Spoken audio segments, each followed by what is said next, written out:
Hola chicos, espero que se encuentren súper bien. Bienvenidos una vez más a nuestro canal. Yo soy Corismar Gatrol, estudiante de segundo año de Medicina de la Universidad Nacional Experimental Rómulo Gallegos. El día de hoy les traigo un tema súper interesante, el cual es la generalidad del electrocardiograma. Y para dar una introducción a este tema, hablaremos acerca de las generalidades de la fisiología cardíaca. En ella encontramos que el sistema de conducción del corazón consiste de 5 tejidos especializados. El primero es el nodo siroauricular, el segundo es el nodo auriculoventricular, el tercero es el haz de His, el cuarto es la rama izquierda del haz de His y la rama derecha del haz de His. Y por último tenemos el quinto, que son las fibras de Purkinje. Los potenciales de acción cardíacos se propagan a lo largo del sistema de conducción con las siguientes secuencias. La primera es que en condiciones normales la excitación cardíaca comienza en el nodo sinoauricular o sinoatrial, localizado en la aurícula derecha, justo por debajo del orificio de desembocadura de la vena cava superior. Las células del nodo sinoauricular no tienen un potencial de acción de reposo estable. En lugar de ello, se despolarizan en forma continua y alcanzan espontáneamente el potencial de umbral. La despolarización espontánea es un potencial marcapasos. Cuando el potencial marcapasos alcanza el umbral, se desencadenan un potencial de acción. Cada potencial de acción del nodo sinoauricular se propaga a través de ambas aurículas por medio de las uniones de hendiduras presentes en los discos intercalares de las fibras musculares auriculares. Siendo el potencial de acción, las aurículas se contraen. Encontramos el segundo, que es mediante la conducción a lo largo de las fibras musculares auriculares, el potencial de acción llega al nodo auriculoventricular o atrioventricular, localizado en el tabique interauricular, delante del orificio de la desembocadura del seno coronario. En el nodo auriculoventricular, el potencial de acción se dirige hacia el fascículo auriculoventricular o atrioventricular, también conocido como haz de His. Este es el único sitio por donde los potenciales de acción pueden propagarse desde las aurículas hasta los ventrículos. En el resto del corazón, el esqueleto fibroso aísla eléctricamente las aurículas de los ventrículos. El cuarto es que luego de propagarse a lo largo de las de His, el potencial de acción llega a las ramas derecha e izquierda, las que se extienden a través del tabique interventricular hacia el vértice cardíaco. La quinta y última, encontramos que finalmente las anchas fibras de Purkinje o ramos subendocardíacos conducen rápidamente el potencial de acción desde el vértice cardíaco hasta el resto del miocardio ventricular. Luego los ventrículos se contraen y empujan la sangre hacia las válvulas semilunares. A medida que los impulsos surgen en el nodo sinoauricular y transversalmente a través de las aurículas, se genera su despolarización. A partir de las aurículas, los impulsos llegan al nodo auriculoventricular, donde hay un cierto retraso. Este retraso permitirá que las aurículas se contraigan y bombeen sangre hacia los ventrículos, mientras estos están relajados. Este impulso se extiende a lo largo de las de His, tanto en ramos como izquierda y derecha, y finalmente a través de las fibras del Purkinje, causando despolarización ventricular. El marcapasos dominante es el nodo sinoauricular. Las células auriculares, el nodo auriculoventricular, el haz de His, las ramas derecha e izquierda, fibras de Purkinje y las células del miocardio son los otros sitios de marcapasos. Cuando el nodo sinoauricular falla, se puede iniciar el impulso a una velocidad más lenta por cualquiera de los otros tejidos especializados. Siendo más lenta, entre más bajo se encuentre dicho tejido. Entre la frecuencia de los marcapasos encontramos a la de la primera, que es el nodo sinoauricular, es de 60 a 100 latidos por minuto. Las células auriculares tienen de 50 a 60 latidos por minuto. El nodo auriculoventricular entre 45 y 50 latidos por minuto. El haz de His entre 40 y 45 latidos por minuto. La rama derecha e izquierda entre 40 y 45 latidos por minuto. Las células de Purkinje entre 35 y 40 latidos por minuto. Y las células miocárdicas entre 30 y 35 latidos por minuto. La actividad eléctrica del corazón. El potencial de acción iniciado por el nodo signo auricular viaja a lo largo del sistema de conducción y se esparce excitando las fibras musculares, auriculares y ventriculares funcionantes, denominadas fibras contráctiles. Un potencial de acción se genera en una fibra contráctil de la siguiente manera. En la primera fase, la despolarización, donde a diferencia de las fibras automáticas, las contráctiles tienen un potencial de membrana de reposo estable, cercano a menos 90 milivoltios. Cuando una fibra contráctil es llevada al potencial de umbral por medio de los potenciales de acción de las fibras vecinas, sus canales de sodio rápidos regulados por voltaje se abren.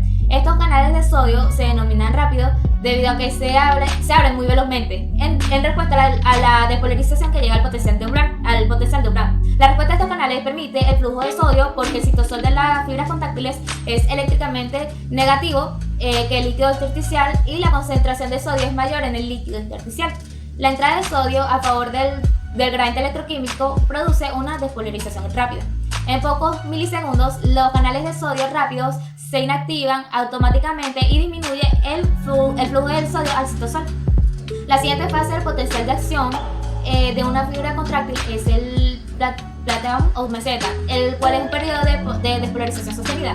Se debe en parte a la apertura de los canales de calcio lentos regulados por voltaje presentes en el sarcolema. Cuando estos canales se abren, los iones de calcio se mueven desde el líquido intersticial hasta el citosol. Este influjo de calcio produce a su vez la liberación de calcio al citosol desde un retículo sarcoplásmico a través de los canales de calcio adicionales presentes en las membranas de los retículos sarcoplásmicos.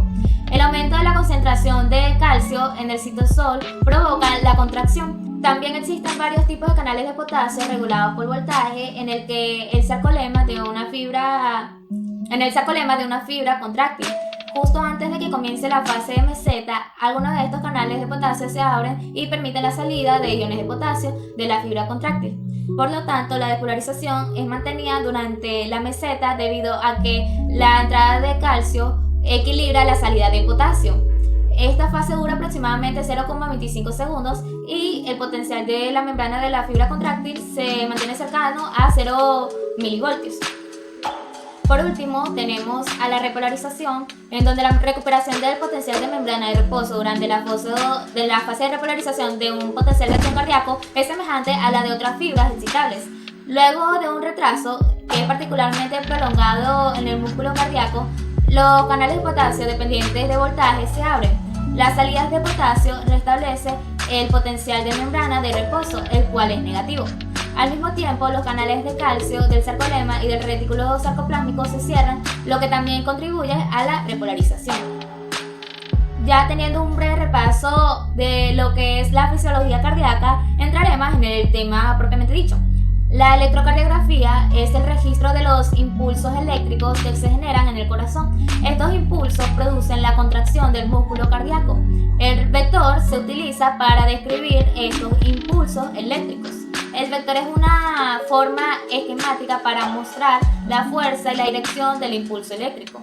Los vectores se suman cuando van en la misma dirección y se disminuyen si apuntan en direcciones opuestas. Pero en el caso de que estén en un ángulo entre sí, suman o restan energías y cambian la dirección del flujo resultante.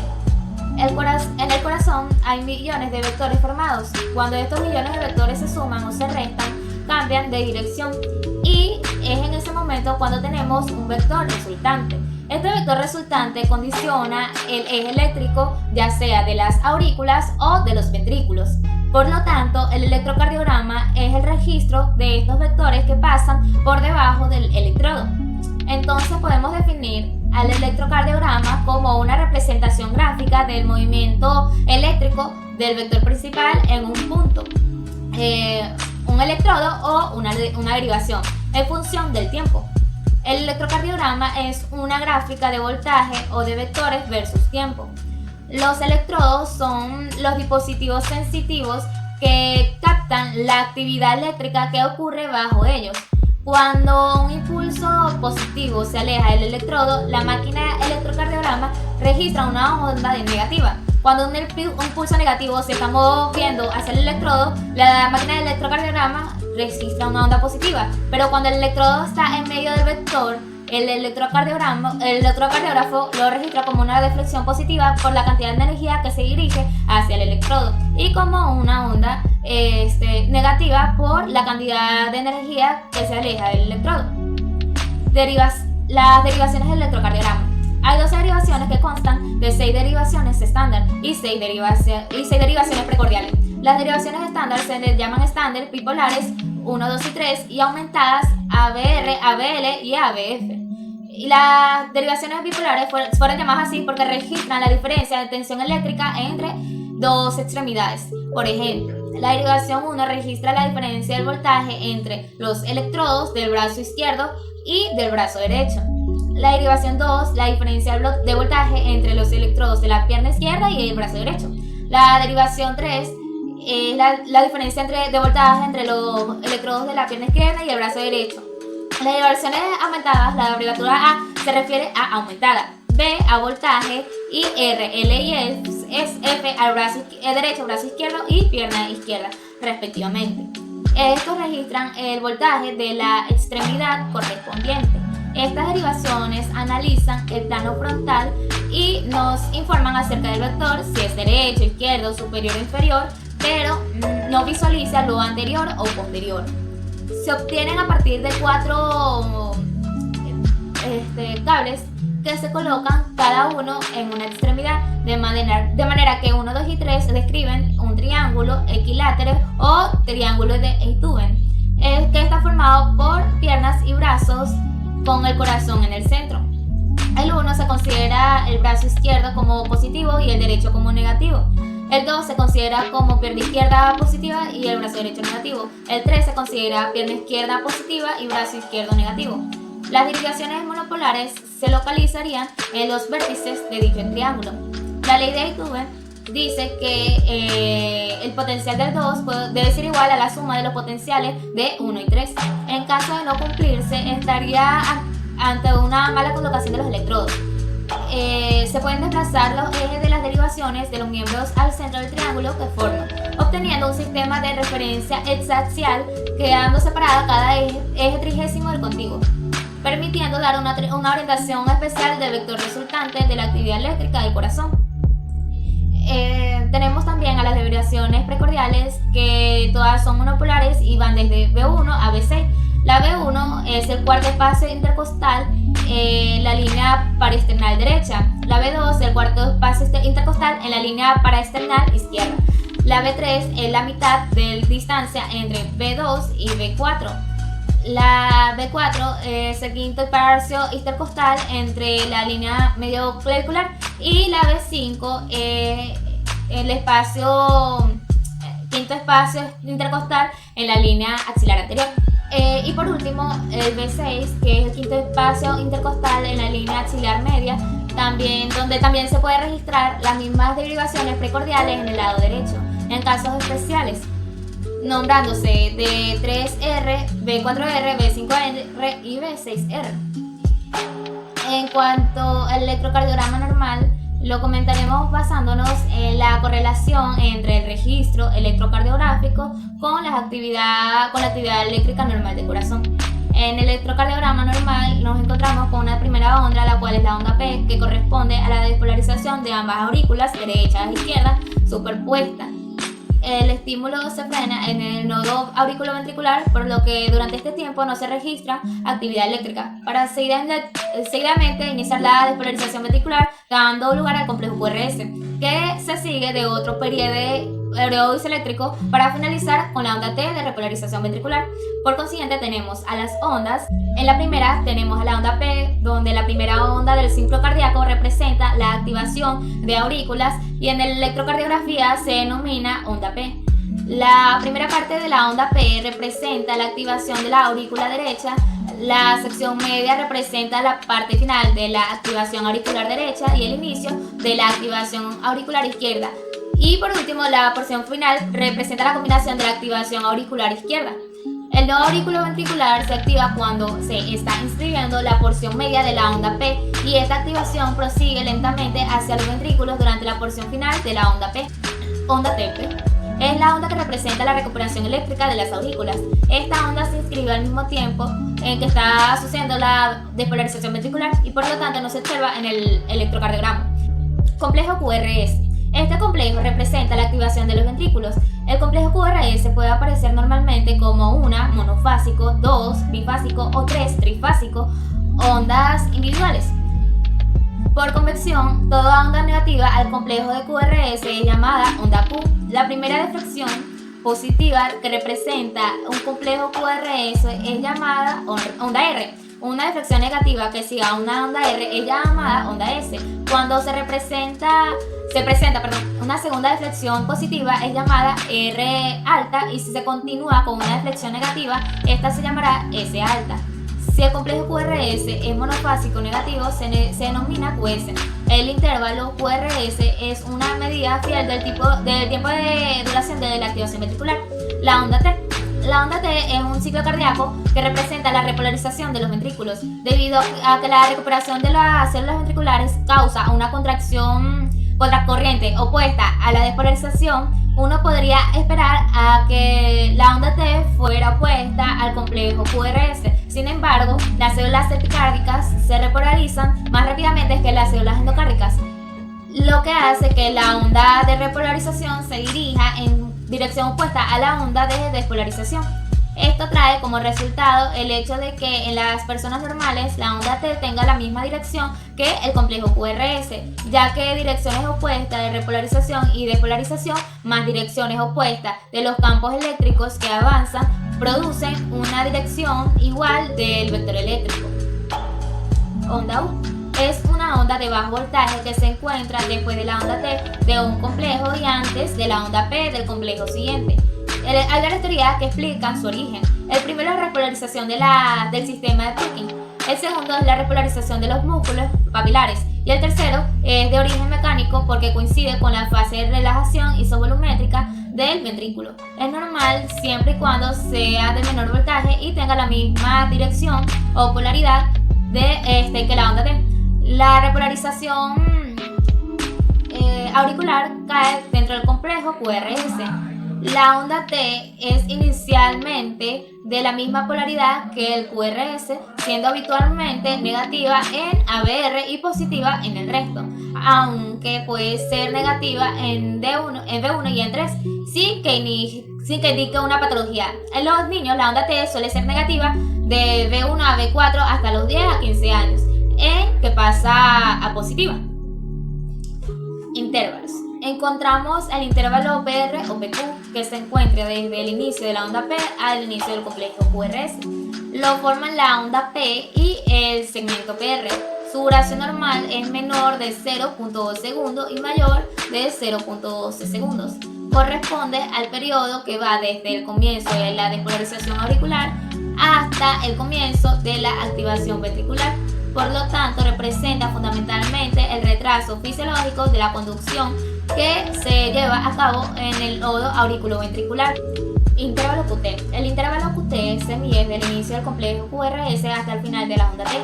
Representa la duración de la sístole eléctrica ventricular. Este incluye el intervalo QRS, el segmento ST y la onda T. Segmentos. El segmento ST es el intervalo entre el final de la activación ventricular y el comienzo de la recuperación ventricular. El término del segmento ST se utiliza sin importar si la onda final del complejo QRS es una onda R o S. El sitio de unión entre el complejo QRS y el segmento ST se conoce con el nombre de punto J. Este punto se utiliza para determinar si el segmento ST está elevado o deprimido con respecto a la línea de base del electrocardiograma. El segmento QT. Este representa el intervalo entre el comienzo de la activación ventricular y el final de la recuperación ventricular, que corresponde a la sístole mecánica ventricular. Este segmento se mide desde el inicio del complejo QRS hasta el final de la onda T. Ritmo sinusal. Para considerar que un registro se encuentre en un ritmo sinusal, lo que quiere decir que el estímulo parte del nodo sinusal y el que hace el marcapaso, se debe cumplir una serie de criterios. El primero es la onda P positiva en 2 y negativa en ABR, que nos indica la despolarización auricular en sentido descendente. La 2 es la frecuencia entre 60 y 100 latidos por minuto, que es la frecuencia normal del nodo sinusal. Y la tercera es que toda onda P debe ir seguida de un complejo QRS.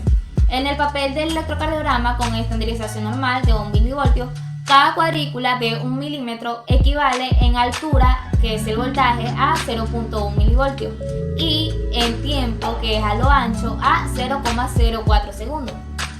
Cada 5 cuadrículas pequeñas, las rayas horizontales y verticales del papel se representan con mayor intensidad de color. El objetivo de esto consiste en dividir el papel del electrocardiograma en cuadrículas de 5x5, quedando así cada cuadrado de 5 milímetros de alto, que sería 0,5 milivoltios por 0,2 segundos de ancho. La estandarización debe hacerse durante 0,2 segundos, que son 5 cuadrículas pequeñas, y el registro correcto debe mostrar una forma cuadrada. La velocidad a la que corre el papel también se puede seleccionar desde una perilla diseñada específicamente para ver este fin. La velocidad usual es de 25 milímetros por segundo. Y por último tenemos a la frecuencia cardíaca. Es importante intentar no depender de las reglas que hay para el cálculo de la frecuencia cardíaca. Es bastante sencillo su cálculo si entendemos el siguiente razonamiento. Partiendo de la base de que el papel de registro va a una velocidad de 25 milímetros por segundo, tenemos que cada milímetro equivale a 0.04 segundos y cada cuadrado de 5 milímetros a 0.2 segundos. Por ello, si dividimos 60 segundos, que tiene un minuto, entre 0.2, que es el tiempo que tarda en grabarse 5 milímetros de papel, obtendremos la cifra de 300. Con esto deducimos que si el intervalo RR es de 5 milímetros, la frecuencia cardíaca es de 300 latidos por minuto. Bueno chicos, esto fue todo por hoy, espero que les haya gustado el video, suscríbanse y bueno, nos vemos la próxima.